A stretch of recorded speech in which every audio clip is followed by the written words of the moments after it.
कि Lao Tzu, man of wisdom, used to read only books. Anything you want to consult, you can go to Lao Tzu and he'll smile and give you an answer. लेकिन there was a problem. किसी भी problem का जो solution वो देते थे वो कभी कभार सामने वाले को पसंद नहीं आता, तो जवाब दिया ऐसा कि अब वो बात राजा तक पहुंची. राजा took offense. Anyways, you are a government official and you should abide by the statements of the state. सूरज ढलने से पहले या तो मेरा राज्य छोड़ दो और या फिर मैं आपको हैंग कर दूंगा.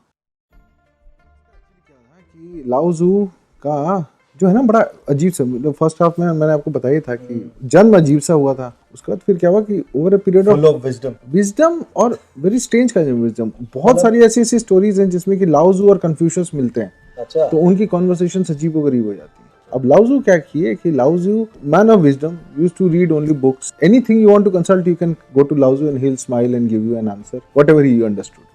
ऐसे करते करते क्या हुआ कि वो राजा के पास उनकी ख्याति पहुंची. तो राजा ने क्या करा कि उनको बोला कि आप बड़े विजडम वाले आदमी हैं, आपको तो बहुत सारा ज्ञान है, ये ज्ञान सबका, ये ज्ञान है बेसिकली कम्स फ्रॉम द ताओ. तो आप जो है वो आइए और हमारी लाइब्रेरी में रहिए and advise me know lot of things. आपको लाइब्रेरी का काम भी अच्छा लगता है और आप हमारे साथ रहेंगे भी. He had a lot of respect for Lao. Anybody who met Lao Tzu had a lot of respect for Lao Tzu. तो लाइब्रेरी में रहने लगे.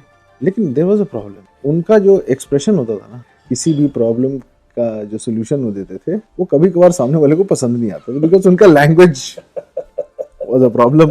बस उन्होंने एक दो बार राजा ने कुछ ऐसा वैसा किया कुछ काम, बस उन्होंने कुछ उसका जवाब दिया ऐसा कि अब वो बात राजा तक पहुंची. राजा टुक ऑफेंस. उन्होंने कुछ बोल दिया होगा कि बेवकूफ़ है यार राजा, ये कुछ उन्होंने बोल दिया. अब राजा ने उनको बुलाया कि भैया देखो तुम इस तरीके से मत बोला करो भाई. Anyways you are a government official and you should abide by the statements of the state. उन्होंने कहा कि गवर्नमेंट ऑफिशियल, मैंने कोई बोला था गवर्नमेंट ऑफिशियल बनाने के लिए? मैंने बोला होता तो then you can give me your servants. I never applied for being government servant.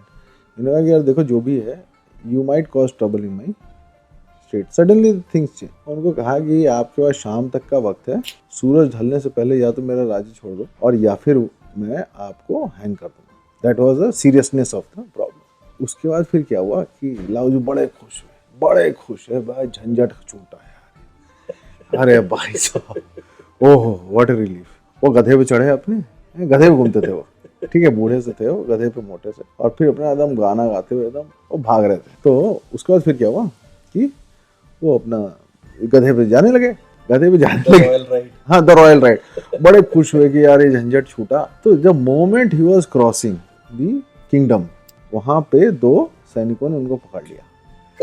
हाँ, तो इन्होंने कहा कि देखो राजा का ये फरमान है कि सूरज ढलने से पहले मैं नहीं निकलूंगा ना तो मुझे हैंग कर देगा. तो इन्होंने कहा कि हाँ फरमान तो है, हमें भी पता है. लेकिन उन्होंने कहा तो फिर जाने दो. तो बोला ना. बोला क्यों? तो उन्होंने कहा कि भाई तुमको जो पता है ना वो तुम हमें बता दो ताकि हम फटाफट लिख लें. बड़े इंटेलिजेंट आदमी हो तुम. इन्होंने कहा कह रहे सब छोड़ो, राजा तुम्हारा मेरी बात सुनता नहीं है, मुझे जाने दो, तुम सेफ रहोगे.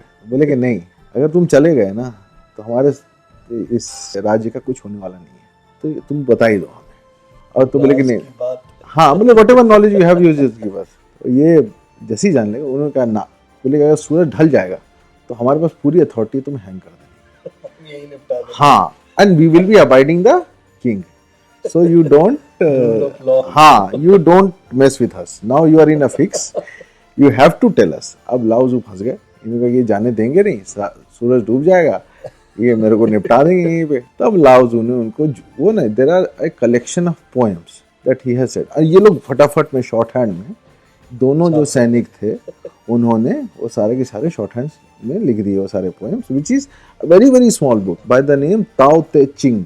ताओ ते चिंग में वो सारी उनके पोएम्स है. उसी में एक बड़ा मेरे को फेवरेट लाइन अच्छा लगता है. उसमें वो लिखता है कि when the nation, and this was written, you have to understand, this is written 3000 4000 years, 3000 at least years back. उन्होंने लिखा when a nation becomes a welfare state the people become cunning. these are the way he has actually put his thoughts. और वो बहुत सारे versions में है. Original version किसी को नहीं मालूम है. Everybody has given their own, and I think everybody is given their own version. That is how Tao works. So that is how he describes the Tao. So Tao something is different. Now what happens is finally that when the sun is setting, the scene is that he has given him his 35, 60, 65, 70 points, whatever. They have written it down, and they say this whatever the last thing about Lao Tzu is that he is just singing around on his donkey, and they allowed him to go, and in the forest he disappears. Vanishes into the setting sun. He vanishes into the setting sun.